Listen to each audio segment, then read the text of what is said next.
Hi everybody and welcome back to the channel. I know it's been a while since our last video, but we've had a lot going on here. In fact, we have had no internet for the last 3 weeks, so I've not been able to physically post anything.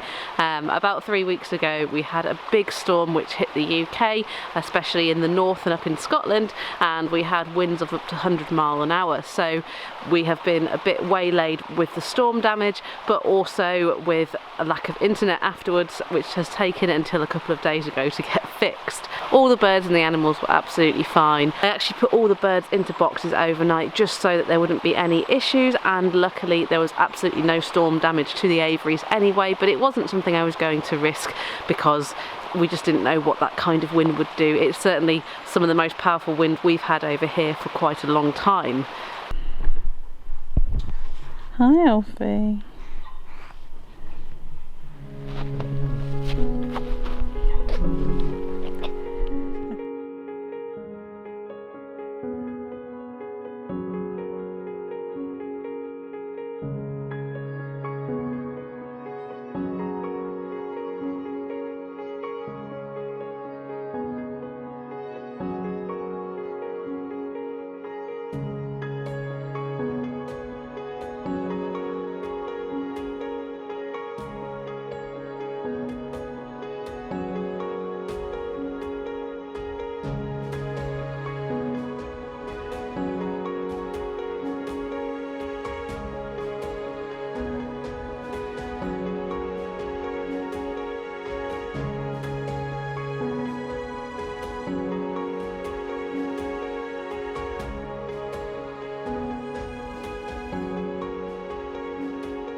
On top of the storm and the bad weather that we've had, it's also that time of year where avian influenza, also known as bird flu, rears its ugly head, and basically it means that I'm very limited with what I can do with the birds. As it stands, they're not technically allowed to go out to weather in the day. They have to be in an enclosed area, which means that largely they're either indoors or in a netted area when I do put them out, and then we are only allowed to exercise the birds for up to an hour a day.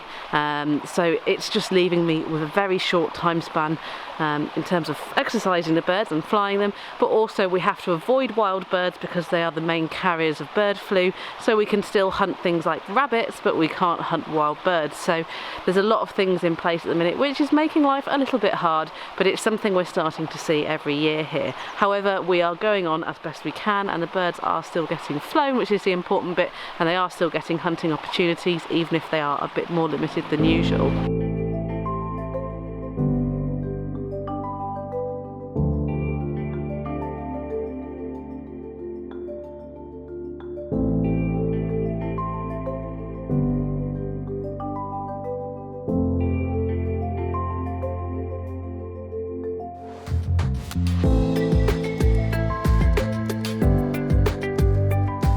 Something else that's a bit more fun that has been going on is that the wild ravens here are starting to get very intrigued by what I'm doing.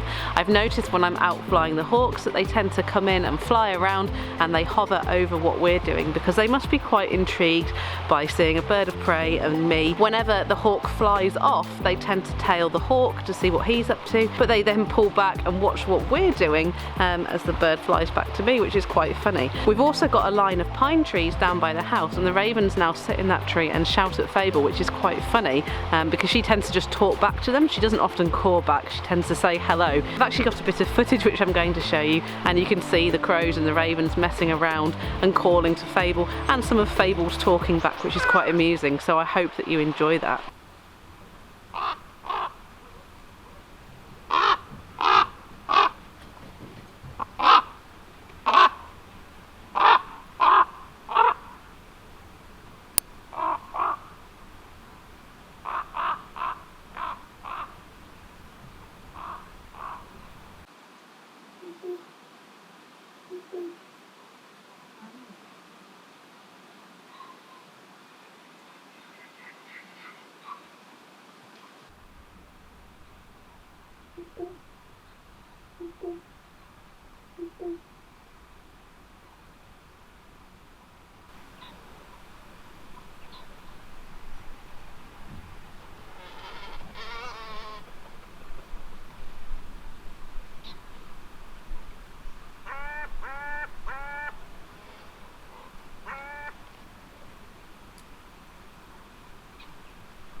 It'll be interesting to see what actually happens with the ravens and how confident they get around both me and the birds. At the moment, when they see Fable, they're obviously quite intrigued. However, when they see me, they tend to alarm call, probably telling Fable that there's a dangerous human nearby, but they haven't quite sussed out where I sort of come into play. So it'll be interesting to see if they calm down and get used to me, or whether they continue to see me as a danger. With the winters drawing in, we are of course seeing a lot more wildlife around the house. Times are getting pretty hard, especially for the predators, as they struggle to find prey. So we're seeing a lot of the buzzards locally, often fighting like you can see here in the sky, squabbling around, as there's going to be a lot more competition for food now.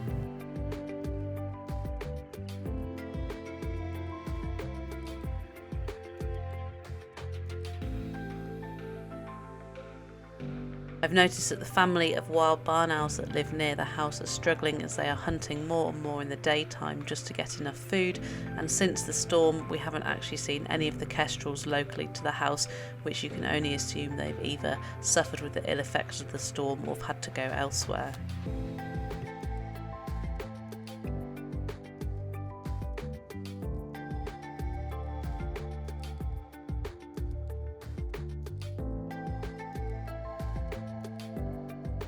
I was joined by this beautiful wild peregrine the other day up on the hill just above our house.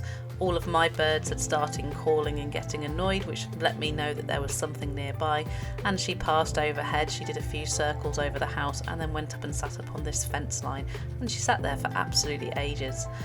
Eventually she was joined by two rather cheeky ravens who, as you can see, were quite a bother to her, and there was no way she was going to be hanging around for too long, so she set off again, and you can hear my birds getting all annoyed again that she's up in the air.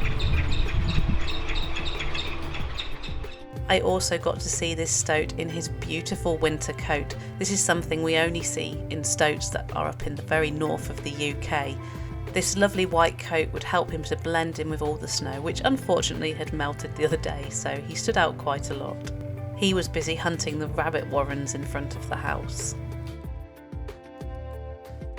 Thank you as always for all of your support on the channel, to every single subscriber. Thank you for the emails and the messages. I try to read them all, and I will continue to catch up with emails that I've missed so far. I hope you all have a wonderful Christmas and New Year, and I will see you all very soon.